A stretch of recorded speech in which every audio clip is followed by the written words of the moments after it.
Pemirsa Pikeling Warsa Anyar kalih talipat likur ring kewentenan fasilitas umum ring Kabupaten Buleleng kepanggih ageng pisan.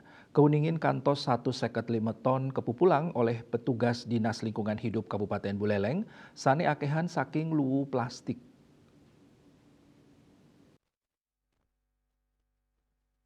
Kepala Dinas Lingkungan Hidup Kabupaten Buleleng Gede Melandrat Ngudarang risampun pikeling warsa anyar kali talipat likur kepanggih ake pisan lelu.